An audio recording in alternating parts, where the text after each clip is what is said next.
malam dan salam jumpa pemirsa COM, khususnya pemirsa Teguh Utama di mana berada. Senang sekali saya Yiki Berlimpah kembali jumpa Anda dalam kajian utama untuk edisi 7 Agustus 2023. Ya pemirsa, malam ini topik yang akan kita perbincangkan adalah pemburuan dan perdagangan satwa yang dilindungi.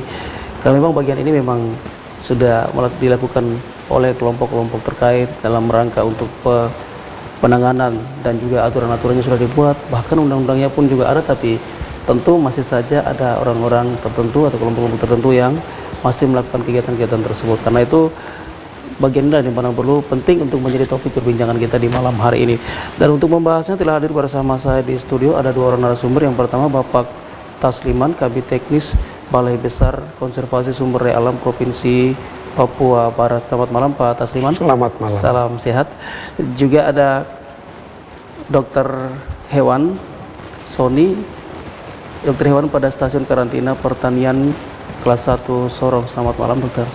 Ya, ya Pak Tasliman juga Pak Sony, topik kita adalah pemburuan dan perdagangan satwa yang dilindungi. Saya sebelum membahas lebih jauh tentang topik kita, saya ke Pak Tasliman dulu. Untuk KSDA sendiri masih Papua Barat Pak ya, sementara kita di Sorong sudah ada provinsi yang baru nih Pak, Papua Barat Daya. Iya, nomenklaturnya itu masih Papua Barat.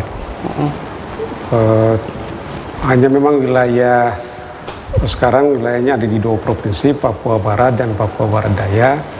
Tapi untuk wilayah pengelolaan kawasan konservasinya ada di dua provinsi tersebut. Sehingga ini KSDA Papua Barat ini membawahi dua provinsi Pak ya, untuk membawahi dua provinsi, Papua Barat Daya dan Papua Barat. Papua Barat Daya dan Papua Barat. Baik. Ya, saya lanjut ini topik kita pemburuan dan perdagangan satwa yang dilindungi. Saya ke Pak Tasliman dulu. Menurut Bapak hal apa yang paling mendominasi sehingga terjadinya pemburuan serta perdagangan satwa yang dilindungi Pak? Sementara ini sudah merupakan hewan yang dilindungi, ada aturannya, tapi masih saja terjadi kasus-kasus ini Pak.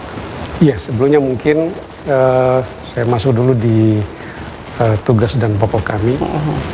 Tugas dan pokok kami itu salah satunya menyelenggarakan pengelolaan kawasan konservasi, baik di Cagar Alam, Suaka Marga Satwa, kemudian di Tahura, kemudian ada Taman Wisata Alam, yang salah satu fungsi kami itu melaksanakan perlindungan terhadap pengawasan terhadap peredaran dan perburuan liar, terutama satwa-satwa yang dilindungi.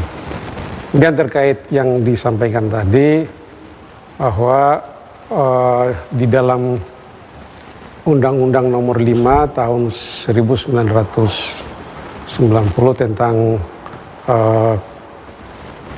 konservasi sumber daya alam dan ekosistemnya, itu dijelaskan bahwa di pasal 21 dilarang memiliki ataupun membunuh atau memperniagakan satwa yang dilindungi, dan di situ jelas ada secara hukum ada ancamannya, terutama di pasal 40 itu ancaman hukumannya 5 tahun dan denda kurang lebih 100 jutaan. Jadi secara aturan itu sudah diatur. Yang mana saja termasuk satwa dilindungi itu sudah diatur juga di dalam Permen 106 2018 tentang satwa-satwa yang dilindungi. Jadi termasuk mungkin satwa kita yang di Papua, tanah Papua ini ada beberapa jenis burung, kemudian juga tumbuhan. Yang paling eksotik mungkin cendrawasih. Ya. Cendrawasih, tapi yang banyak diperdagangkan juga ada jenis-jenis paru bengkok. Nah, itu yang mungkin marak diperdagangkan, termasuk juga ada jenis mamalia. Ya. Mamalia, misalkan ada kuskus, terutama yang kuskus wagyu. Kemudian juga ada semacam kanguru pohon ataupun kanguru tanah, itu yang mungkin lebih dominan. Kemudian yang masih banyak dimanfaatkan juga oleh masyarakat lokal, semacam landak Papua, atau oleh orang sebutnya landak Papua ya. Jadi itu yang masih sering dimanfaatkan oleh masyarakat, yang paling umum biasanya kita temukan. Terkait perburuan itu sendiri memang kita bicara kalau dari segi budaya, kita bicara untuk khususnya tanah Papua. Memang kita sadari bahwa budaya Papua itu masih sulit untuk dihilangkan dari perburuan. Karena itu menjadi suatu budaya, makanya ada pendekatan-pendekatan tertentu terhadap masyarakat untuk melakukan baik itu sosialisasi maupun edukasi dalam hal untuk penyedartahuan. Jadi tidak sefrontal kita melakukan penanganan terhadap khususnya masyarakat lokal, karena ini butuh proses, tentu butuh proses panjang. Terkecuali mungkin ada mitra-mitra yang sudah menjadi pelaku usaha melakukan pelanggaran-pelanggaran untuk perdagangan sampai ke luar, itu biasanya kita tangani secara serius. Secara serius, sesuai aturan yang berlaku, Pak ya? Sesuai aturan yang berlaku. Tapi untuk masyarakat lokal sendiri memang mungkin salah satu faktornya juga tadi faktor edukasi juga, Pak ya. Mereka juga perlu. Untuk BKS dia sendiri sudah ada upaya-upaya ini, Pak, untuk edukasi yang dilakukan kepada masyarakat, khususnya masyarakat lokal kita nih, Pak.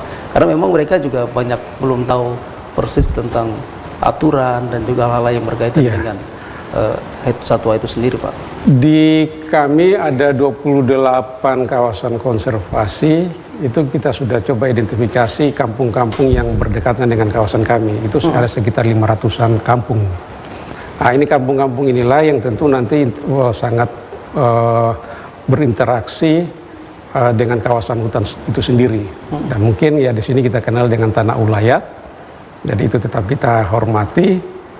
Sehingga dalam proses-proses pendekatan ke masyarakat itu tentu dengan menghargai hukum adat yang ada di situ.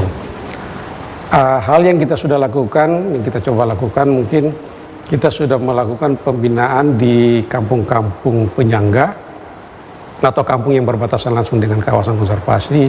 Itu sudah ada sekitar 50 kampung.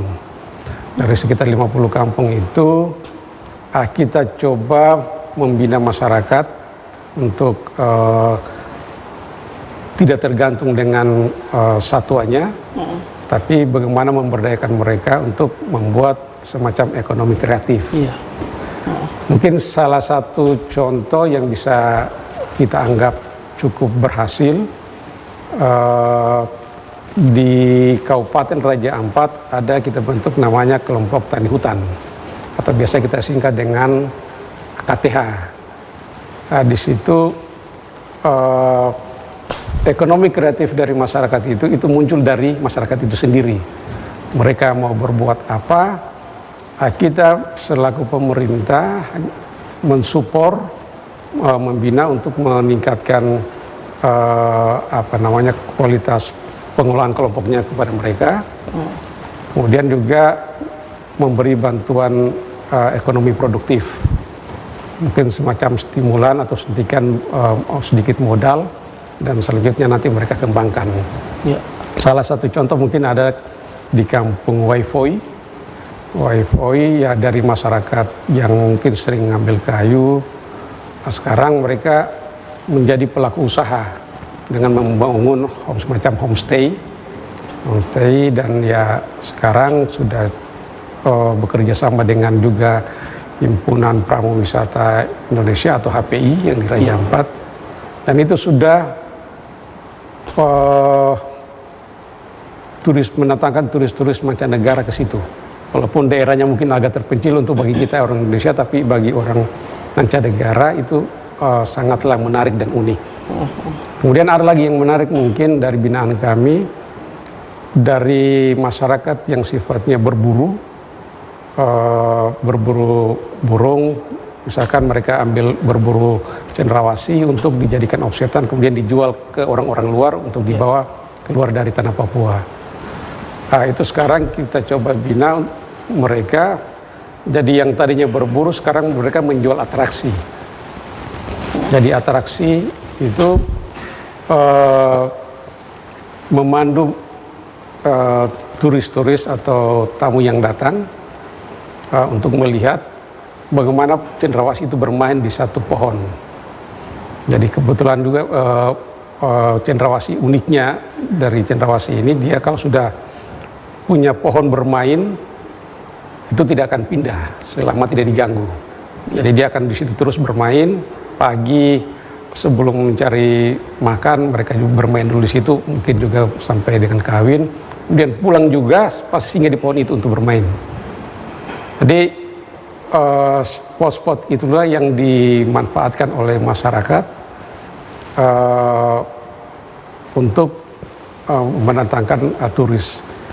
Saat ini ya bisa dibilang pendapatan mereka cukup signifikan peningkatannya. Yang awalnya itu cuma sekali ngantar per orang itu cuma bayar 150.000 per orang, sekarang sudah sampai 300 per orang, Pak, ya? Per orang. Sekali ngantar itu kemarin karena kita batasi kapasitasnya ini, jadi teman-teman KTH biasa ngantar cuma 8 orang, nanti gantian lagi. Jadi mereka sudah punya cara tersendiri untuk melayani tamu. Jadi sampai sekarang ya lumayan kalau dalam 1 bulan, kalau itu pada musim-musim turis mancanegara bisa mendatangkan pendapatan sampai 23 juta atau 30 juta per bulannya. Kira demikian sebagai contoh. Iya, baik. Ini Pak Tasliman menarik sekali karena memang kalau kita melihat untuk berbicara tentang perburuan dan perdagangan ini, selain memang masyarakat itu tidak mendapatkan edukasi yang baik, tapi juga faktor lain adalah faktor ekonomi, Pak, ya. Yeah. Mereka karena desakan ekonomi kemudian membuat dia harus melakukan upaya-upaya, dan salah satunya mungkin secara tidak langsung sudah melanggar aturan yang menurut pemerintah sendiri. Kita jeda dulu, Pak, nanti kita lanjutkan lagi di segmen berikut. Pemirsa jangan kemana-mana, kita akan kembali setelah pesan berikut.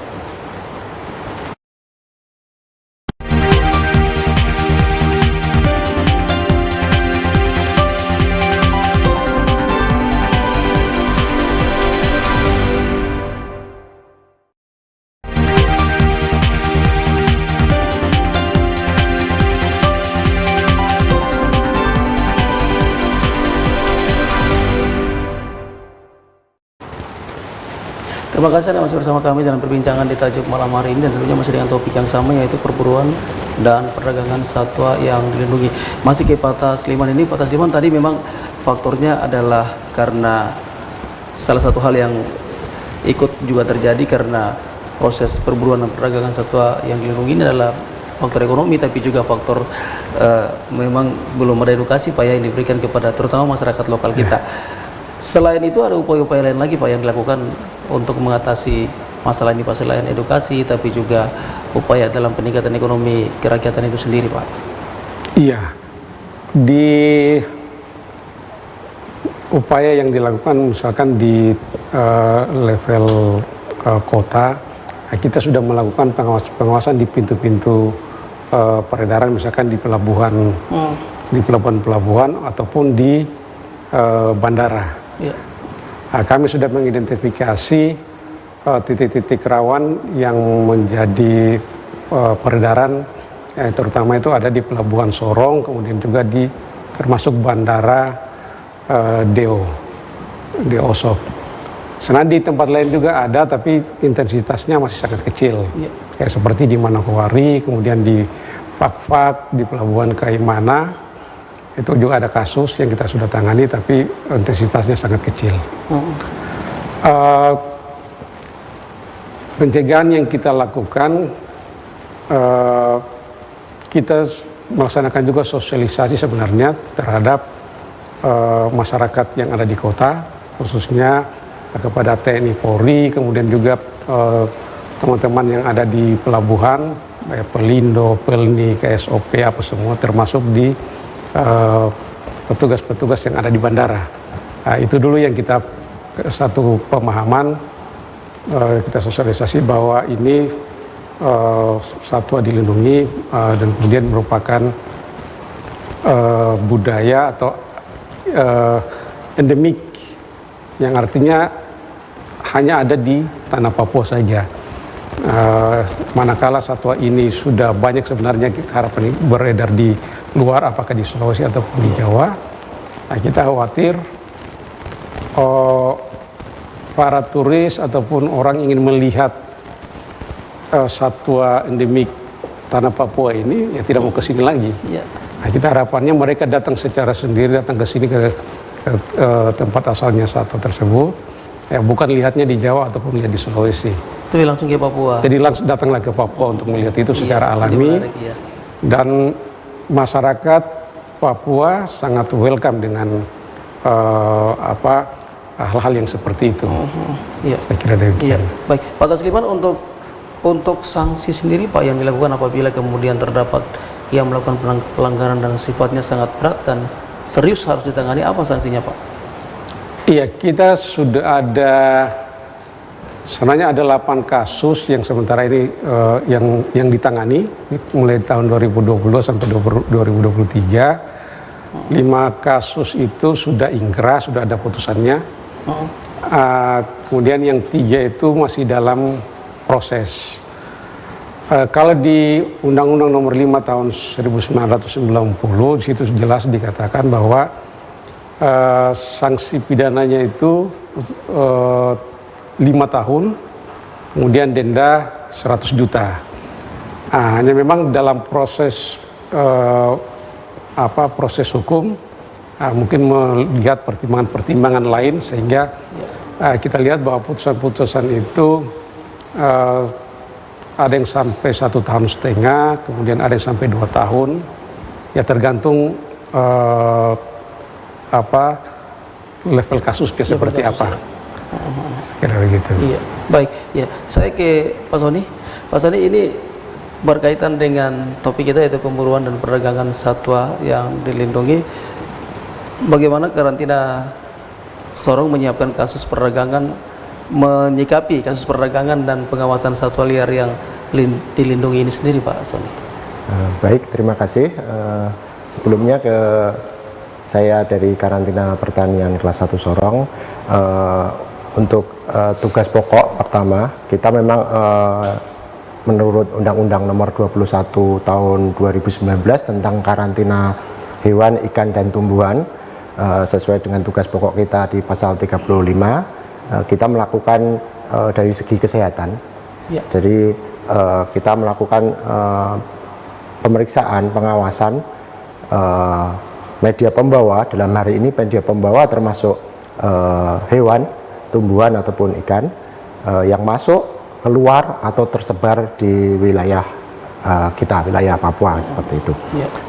Terkait untuk perdagangan dan perburuan dan perdagangan satwa dilindungi, kita kerjasama memang sangat erat dengan Balai Konservasi. Sebelumnya kita ada kita memakai Undang-Undang tahun 19 tahun 2009 itu tentang karantina pertanian. Jadi sebelumnya kita memang cakupan tugas kita di komoditas pertanian. Kemudian kita update di undang-undang yang baru di Undang-Undang Nomor 21 tahun 2019. Kita juga ada tupoksi kita di situ, yaitu melakukan pengawasan untuk satwa liar dan satwa dilindungi.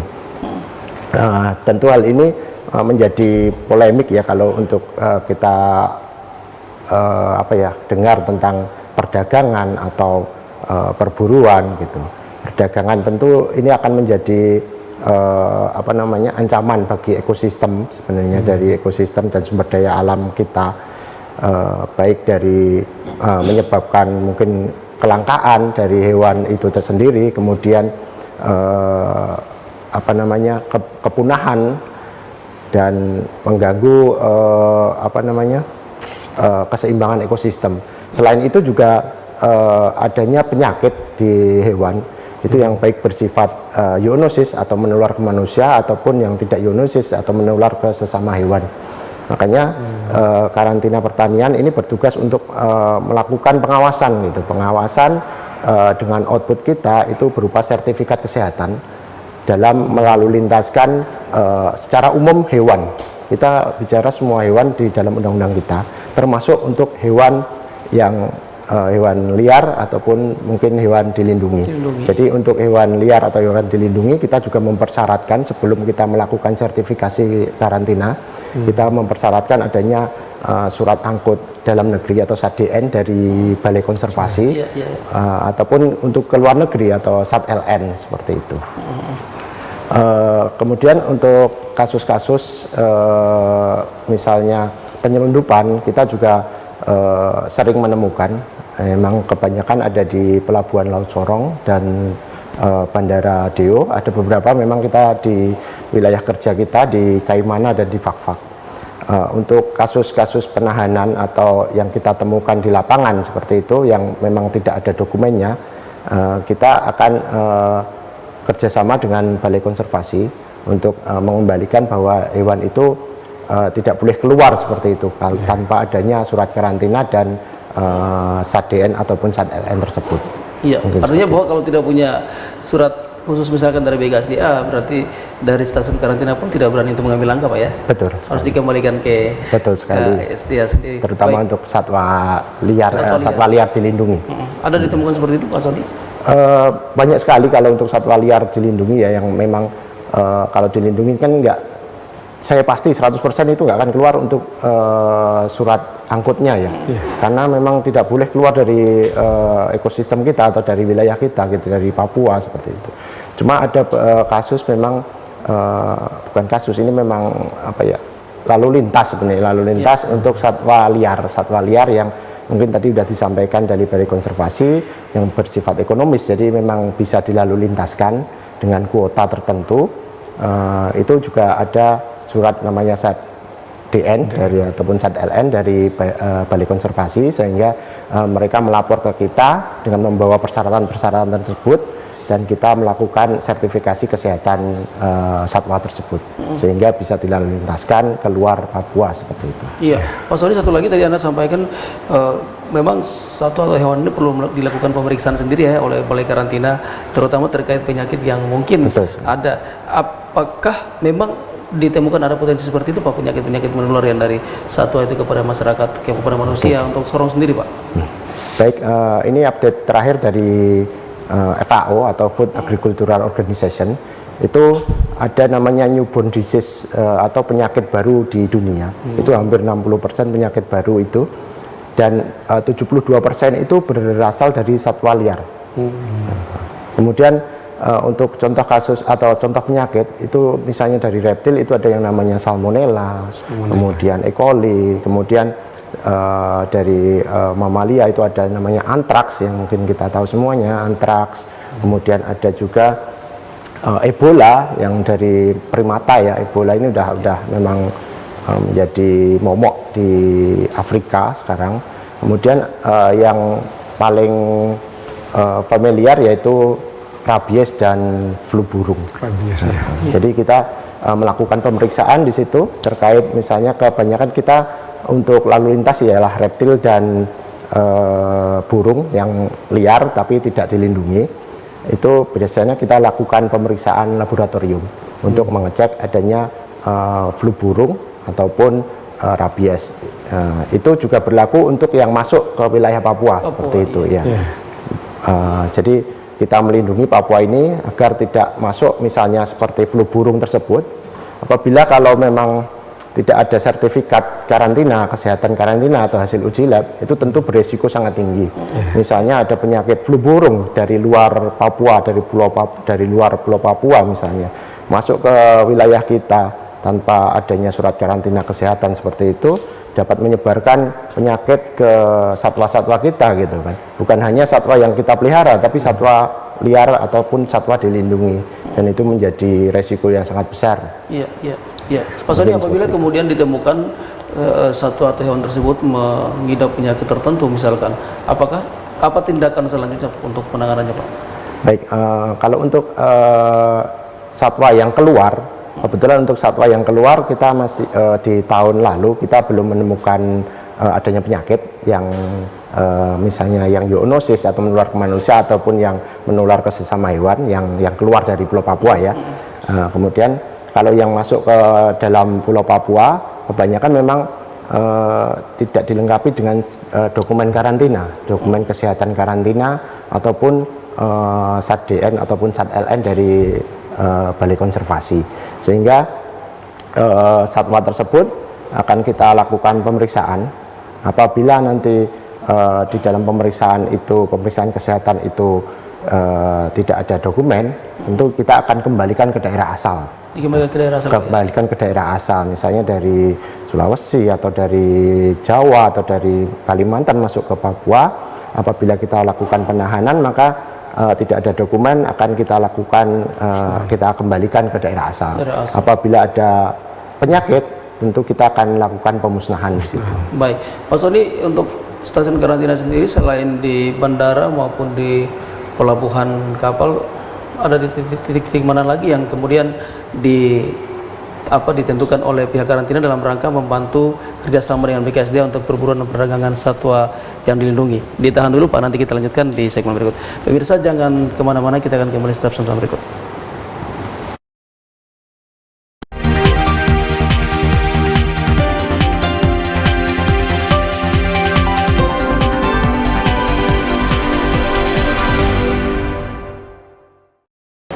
Terima kasih pemirsa, Anda masih bersama kami dalam perbincangan di Tajuk malam hari ini, dan kami sampaikan di segmen ini kami akan membuka line telepon untuk Anda yang mau berkomunikasi langsung dengan kami, dengan kedua narasumber kami. Anda bisa menghubungi kami melalui nomor telepon 0813 4460 7766. Saya ulangi 0813 4460 7766.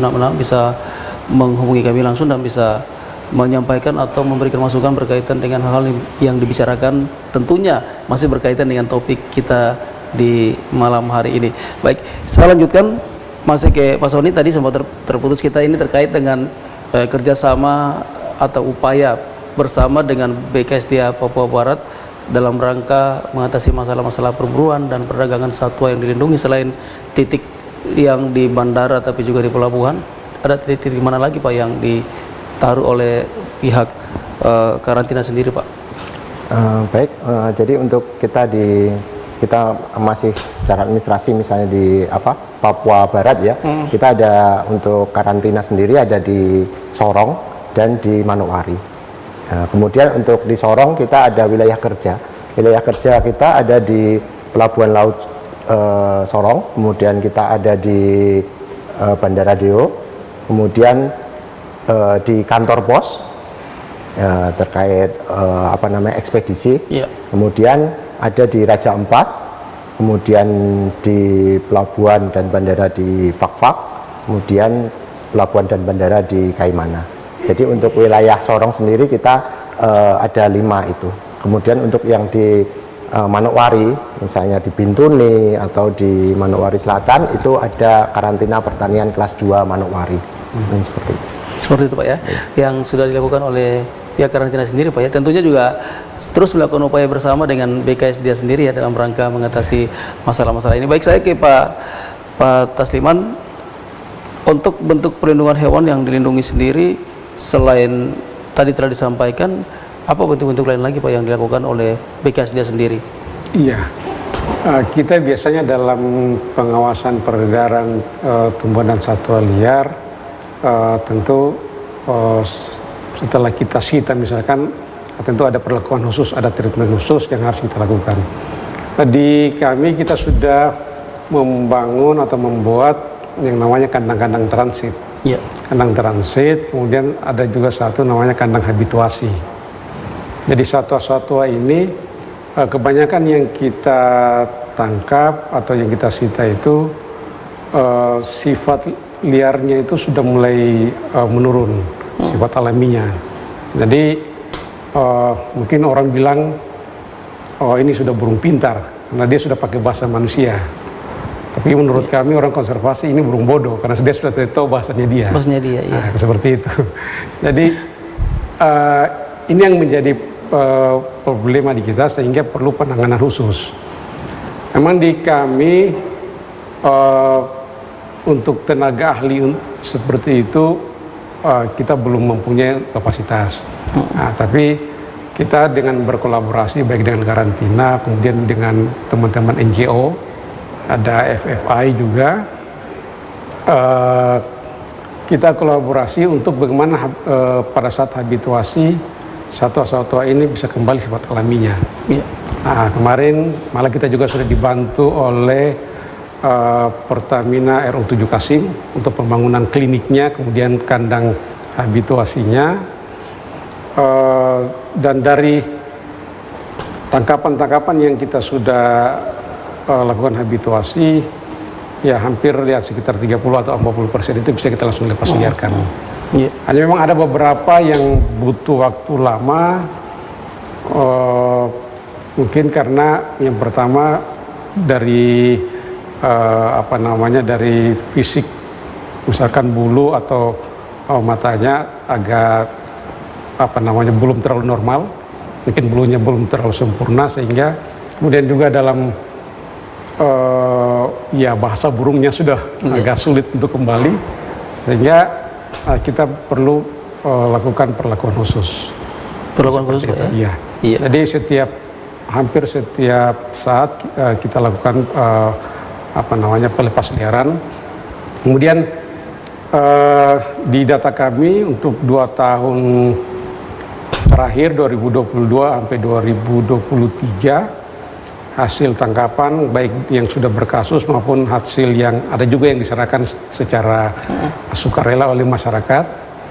Kemudian ada juga yang kita tangkap tanpa ada yang mengaku sebagai pemilik.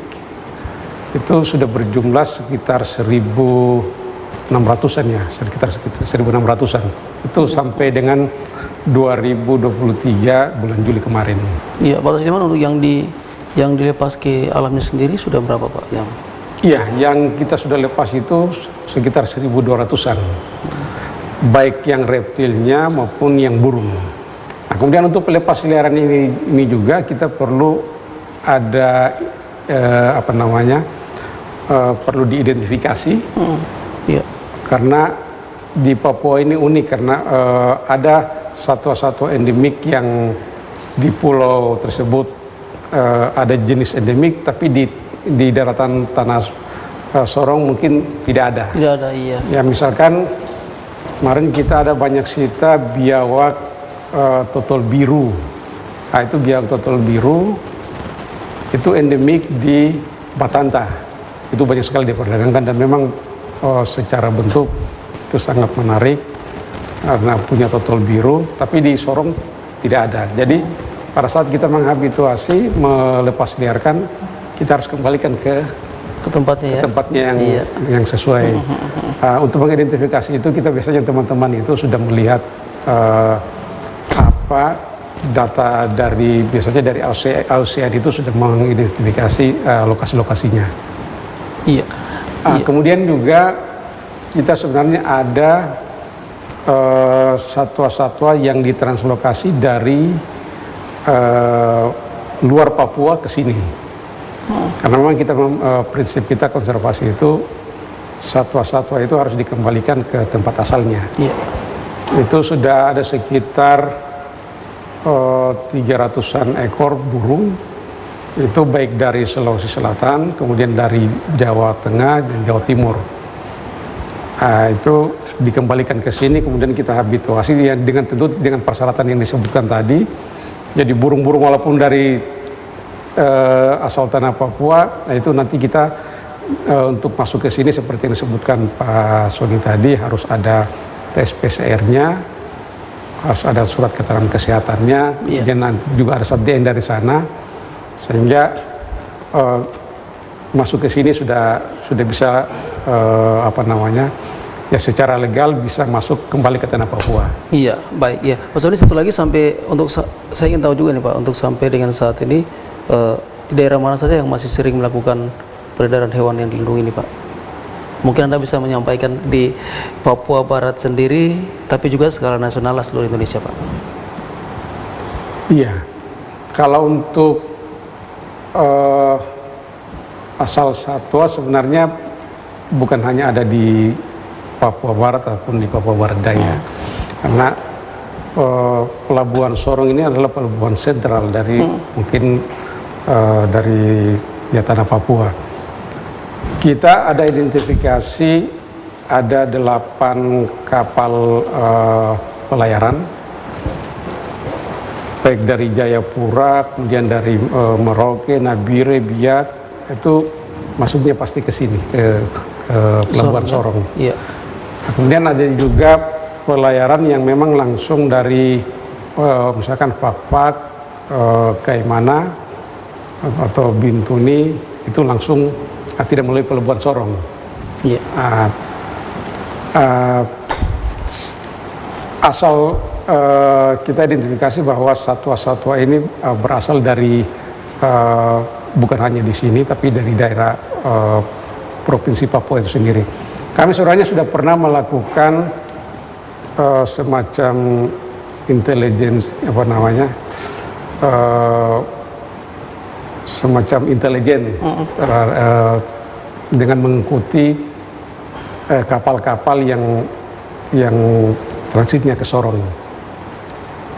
Dari hasil itu kita teman-teman dari petugas yang mengikuti transportasi kapal tersebut banyak memberikan informasi bahwa satwa-satwa itu ya ada dari Merauke, ada dari Nabire, kemudian ada dari Biak. Jadi hampir di semua pulau-pulau yang ada di tanah Papua ini, tapi yang paling marak itu biasanya dari Biak ataupun dari Nabire. Iya. Tapi di sana juga kita sudah koordinasi bagus dengan, di sana karena ada BKSDA juga, kita koordinasi bagus dengan petugas yang ada di sana, sehingga saat ini pengawasan di sana juga sudah mulai ketat. Iya. Sehingga untuk 2023 ini untuk pengawasan di Pelabuhan Sorong kita sudah mulai ada signifikan penurunan untuk satwanya itu sudah mulai intensitas mulai kecil. Paling cuma dapat 1 atau 2 yang alasannya sudah sebagai oleh-oleh. Kalau dulu itu banyak sekali. Modusnya itu bisa berbagai macam, ada yang dengan botol, kemudian ada yang dengan buah-buahan, ada yang dengan paket kado, jadi berbagai macam modus dilakukan. Dan itu biasanya dibawa dalam partai besar. Iya. Bisa sampai 20 atau 30 ekor. Iya. Baik, saya ke Pak Sony, ini sering kita temukan juga dilihat di media juga, ada satwa yang kemudian terutama untuk yang keluar, Pak, mereka dari sini lolos, kemudian sampai di sana baru ditangkap. Apakah memang kurang ada penanganan serius nih dari petugas-petugas kita yang ada di sini, Pak? Baik, jadi untuk lalu lintas, sebenarnya kalau untuk lalu lintas keluar ya, hewan keluar, ini kan namanya juga manusia gitu kan, mesti modus mereka gitu kan, bagaimana caranya dia biar nggak ketahuan petugas, seperti itu.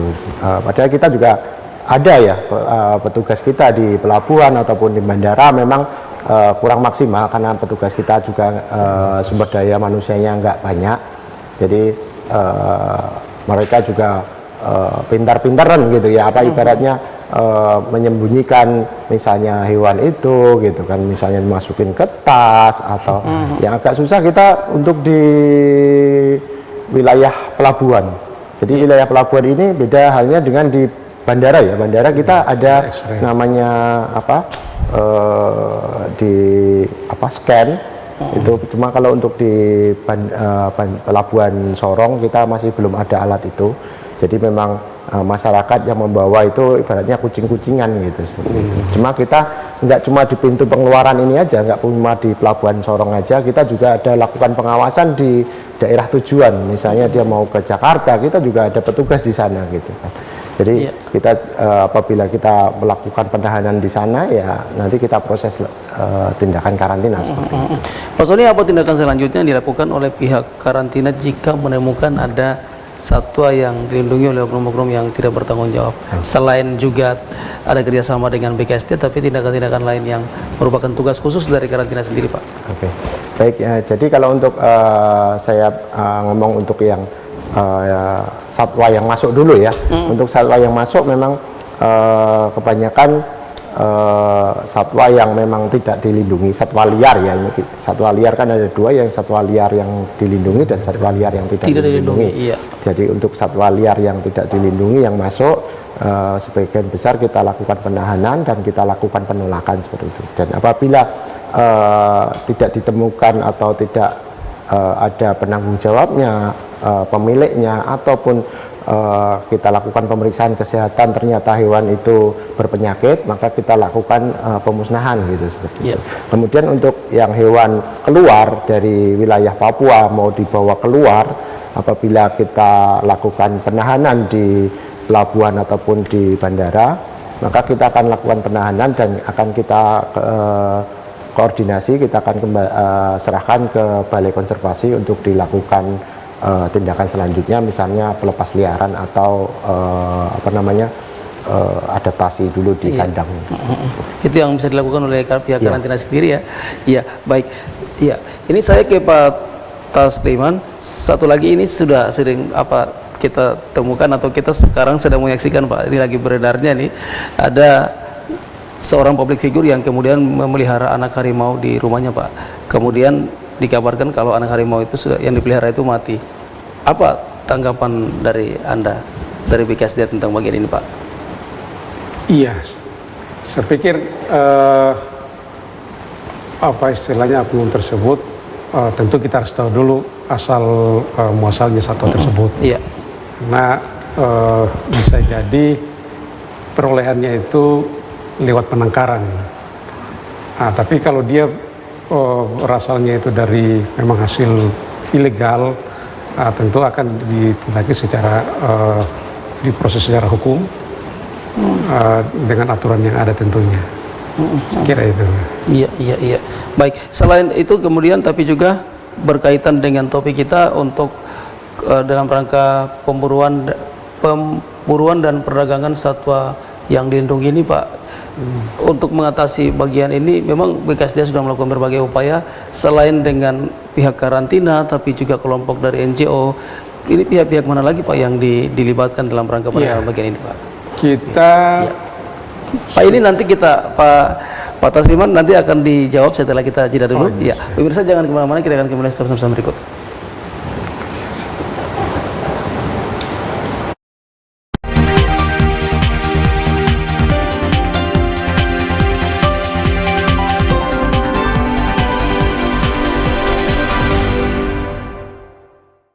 Ya, pemirsa masih bersama kami dalam perbincangan di tajuk malam hari ini, dan tentunya kita sudah di segmen yang terakhir. Saya lanjutkan Pak Tasliman, ini terkait kerjasama atau kelompok-kelompok yang dilibatkan Pak, selain dengan pihak karantina tapi juga NGO, kelompok-kelompok sosial lainnya, kelompok mana lagi Pak?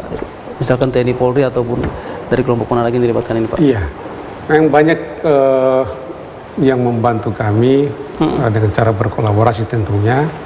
Di unsur TNI sendiri itu ada beberapa yang kita sudah lakukan sosialisasi, misalkan di Kodim, kemudian Yonif, kemudian di Koarmada, Lantamal, sampai kita sudah di level koordinasi juga di Pangdam.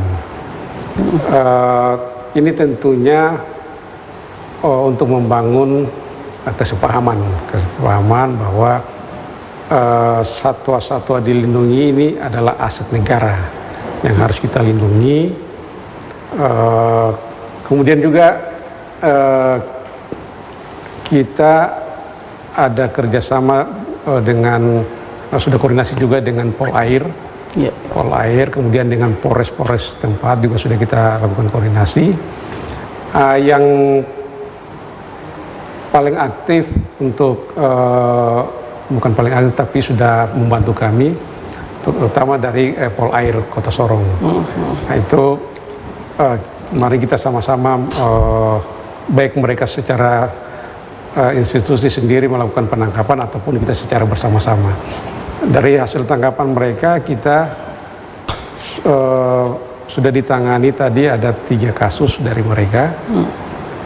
Kemudian juga ada 2 kasus yang ditangani oleh Balai Gakum, Balai Penegakan Hukum Kementerian KLHK, itu sudah menyelesaikan kasus-kasus, sehingga saat ini ya kita harapkan ada paling tidak ada efek jera atau penurunan peredaran yang secara ilegal. Dan tentu harapan kita ini akan terus berlanjut, terus berlanjut dukungan dari TNI maupun Polri maupun NGO, dan paling utama sebenarnya kita dapat dukungan juga dari masyarakat adat. Kita mungkin dalam waktu dekat akan mengadakan semacam workshop peredaran tumbuhan dan satwa liar. Nanti salah satunya kita akan bicara bagaimana pandangan masyarakat adat terhadap satwa-satwa yang dilindungi.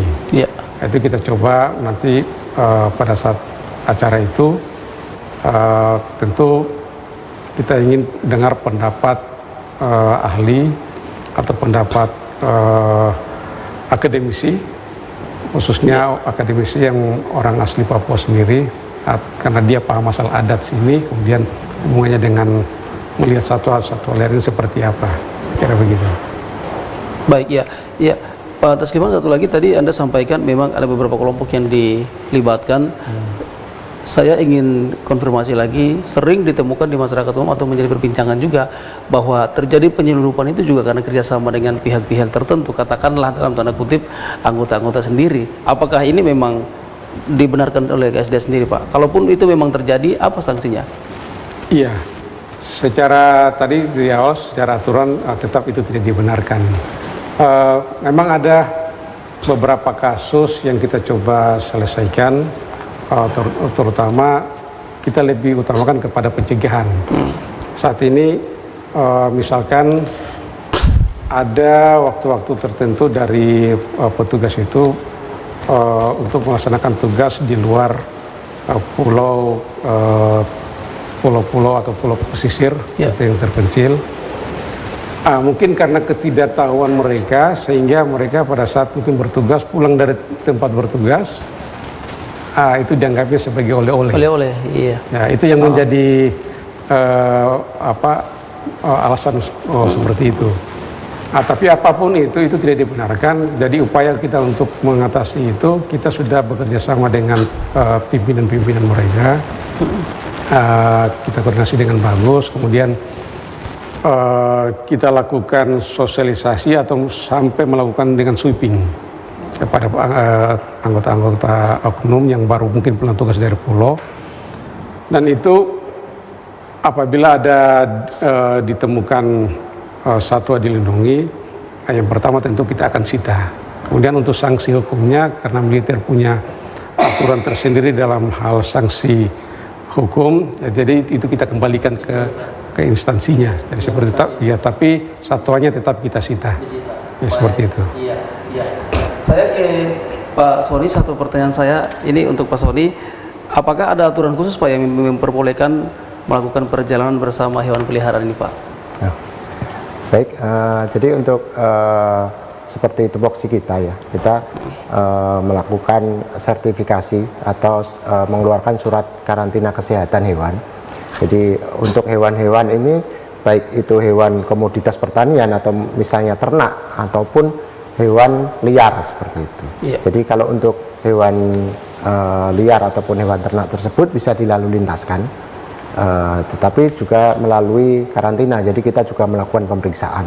Sedangkan untuk membawanya itu misalnya dari pesawat ya, gitu tidak bisa kita membawa menenteng gitu, kita bawa masuk ke tempat atau ke bagasi, itu akan terpisah dari kita. Makanya itu ada di kargo seperti itu. Di kargo ya, untuk hewan itu melalui kargo. Jadi kita pengawasan akan kita lakukan memang fokus di kargo seperti itu. Diperbolehkan tapi tetap diperbolehkan, tetapi tetap harus ada persyaratan. Iya.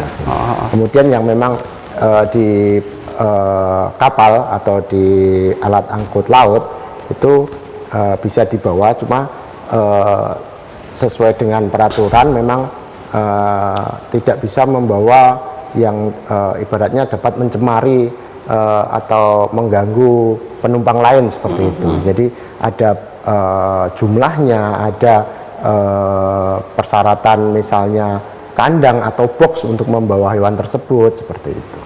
Artinya bahwa semuanya harus melalui atau persyaratan ya Pak? Ya, semua betul. Baik di melalui pesawat maupun kapal juga pun Iya. sama. Iya. Pak Sony juga, ini kita sudah di segmen kita yang terakhir, kita juga Pak Sony, Anda bisa menyampaikan beberapa pesan-pesan penting yang disampaikan kepada pemirsa untuk diketahui berkaitan dengan topik kita di malam hari ini. Ya. Baik, terima kasih kepada pemirsa. Ini saya akan menghimbau aja bahwa masyarakat hendaknya melaporkan kepada karantina apabila masyarakat akan membawa hewan. Jadi kita akan melakukan pemeriksaan di situ, mau baik lewat pelabuhan ataupun lewat bandara. Jadi jangan takut untuk melaporkan kepada kita apabila ada rencana mau membawa hewan keluar ataupun memasukkan hewan ataupun produknya ke dalam wilayah kita. Terkait untuk satwa dilindungi, itu kita menghimbau memang tidak diizinkan untuk melakukan membawa hewan tersebut, karena kita dari pemerintah sendiri sudah mengeluarkan undang-undang, baik Undang-Undang Karantina nomor 21 tahun 2019 maupun Undang-Undang Konservasi nomor 5 tahun 2009. Selain itu juga ada fatwa MUI, sebenarnya ini fatwa MUI yang melarang melakukan perburuan dan perdagangan satwa liar, yaitu fatwa MUI nomor 4 tahun 2014. Iya. Mungkin seperti itu. Baik, terima kasih Pak Sony. Lanjutkan ke Pak Tasliman, pesan-pesan penting yang disampaikan kepada pemirsa. Karena memang waktu kita sudah habis, kita juga mendengarkan pesan-pesan dari Pak Tasliman sendiri dari PBKSDA Papua Barat ya. Ya, baik pemirsa sekalian, mungkin kita pernah sering dengar lagu atau sering dinyanyikan bahwa tanah Papua adalah surga kecil tanah Papua adalah surga kecil di tanah Papua. Ini dari aspek keanekaragaman hayati, kami melihatnya bahwa surga kecil itu itulah cendrawasih. Ya. Nah, kami himbau cendrawasih ini banyak disoroti, banyak diminati oleh orang banyak, baik di orang dalam negeri maupun dari mancanegara. Diminati dalam artian mereka akan senang untuk melihat secara alami di habitat aslinya. Jadi harapan kita biarkan masyarakat turis-turis ataupun baik domestik maupun mancanegara datang ke tanah Papua untuk melihat langsung, daripada kita bawa keluar burungnya sehingga turis-turis tersebut cuma mungkin singgah sampai di Jawa atau di Sulawesi saja. Tapi harapannya kita ayo datang ke tanah Papua untuk menyaksikan langsung keindahan dari satwa cendrawasih ini. Kira demikian. Iya, baik. Terima kasih Pak Tasliman, juga Pak Sony sudah bergabung bersama kami dalam perbincangan kita di tajuk malam hari ini, dan tentunya topik kita yang telah dibahas adalah pemburuan dan perdagangan satwa yang dilindungi. Semoga apa yang dibincangkan dan didiskusikan menjadi informasi penting, terutama juga bagi masyarakat Papua Barat Daya, juga menjadi informasi edukasi. Baik, ya pemirsa, demikianlah perbincangan kami di tajuk malam hari ini, dan tentunya apa yang disampaikan harus menjadi informasi penting bagi Anda dan perlu diketahui dan dilaksanakan.